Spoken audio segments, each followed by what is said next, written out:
Headsmen registration begins. Well, my people, Ondo State Governor has stamped his feet and says no going back. As a result, a new precedent has been set.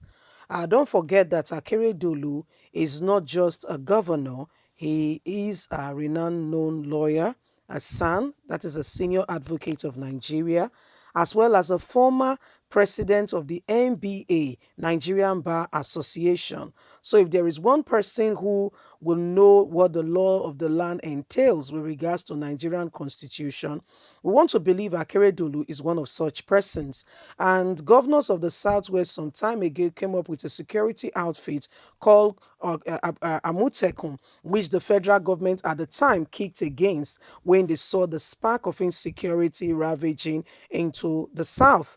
The tail long and short of it is that Amotekun has started. However, the insecurity remains. And so Akeredolu made an ultimatum saying, I give you 7 days. Everyone, residing in Ondo Forest Reserve, you must leave. You must leave. At the end of 7 days, you are going to get evicted and what have you. Immediately, we all know of what happened. The federal government reacted and whatnot. By the end of the ultimatum, we saw that the whole Southwest governors, as well as Kebbi State Governor, Niger State Governor, Maeti Allah, and a host of every one of them had a meeting. We don't know if the other members of the meeting accepted the conclusion of the meeting, which is henceforth no more open grazing in all of the Southwest. No more cattle seen moving around. No more. However, another a clause was also put there. If you're going to be a cattle herdsman in around the Southwest, especially on those states, you must be thoroughly and properly registered. If you're not and you are caught, you'll be dealt with. So registration has begun in earnest. Let's get all the details. Recall that on Monday, the 25th day of January 2020, the Nigerian Governors Forum, NGF, had a meeting with the Maeti Allah group in Akure, the state capital of Ondo State, following the expiration of the 7-day ultimatum given to unregistered herdsmen in the state. Following a consensus reached by the Maeti Allah group and the Ondo State government report has it that the registration of herdsmen is currently ongoing in the state. Afterwards, all unregistered Fulani herdsmen will be vacated from Ondo State and from the forest reserved. No more is any unregistered herdsman going to be allowed in Ondo State. Apart from the registration, no more open grazing. It has to be done in designated areas and must not be seen. Aside that, the governor of Ondo State has as well or issued a decree that no night grazing in Ondo State. This as well goes to the extent of no more grazing, also open grazing. So whether night or day, it affects either way. So this is what is happening currently in Ondo State, and we are praying that other governors from the south, the southwest, the other governors, I may beg your pardon, from the southeast, from the south should also follow queue, so that their region do not become the open graze land for indiscriminate herdsmen coming in unauthorized, unknown, and before you know it, criminal activity begin to spur up or increase in such areas. What has happened is a clear indication that the government of Nigeria, from the top, there are no clear indications of leadership, people having thorough knowledge of what the government is supposed to be doing.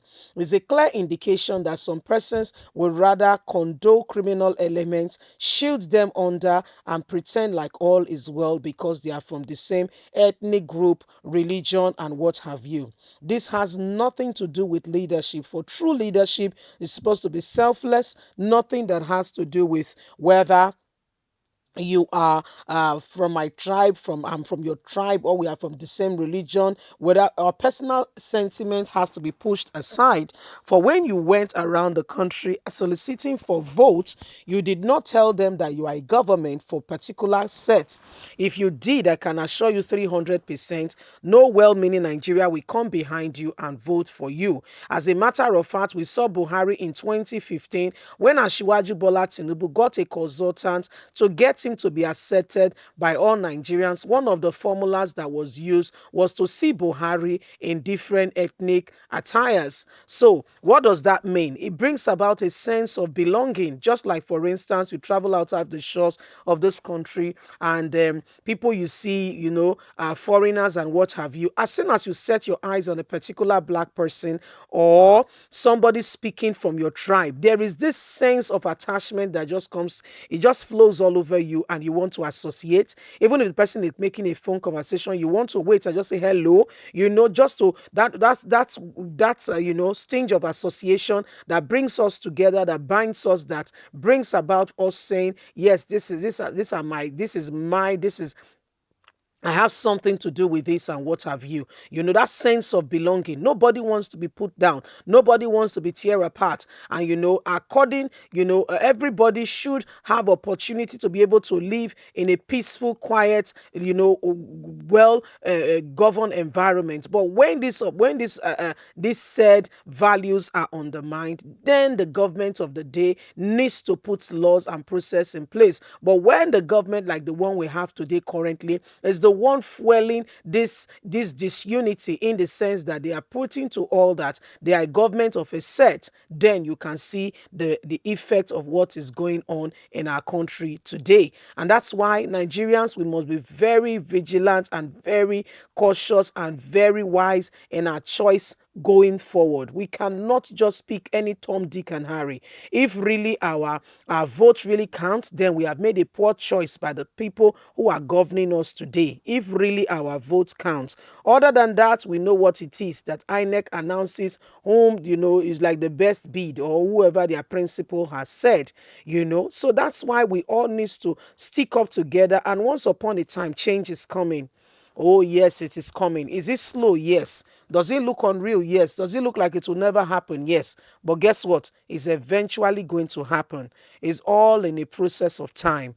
At the right time, it will unfold, and we all will be able to see, feel, and know and ascertain for sure that really this is the change we all desire. We must not give hope. We must keep believing. We must keep hoping. We must put our hopes high, knowing that eventually we will get there. Will it take time? Yes. That's why we must keep praying for the country. Guys, leave us a comment. God bless you. Have a lovely and a fantastic day. Bye for now.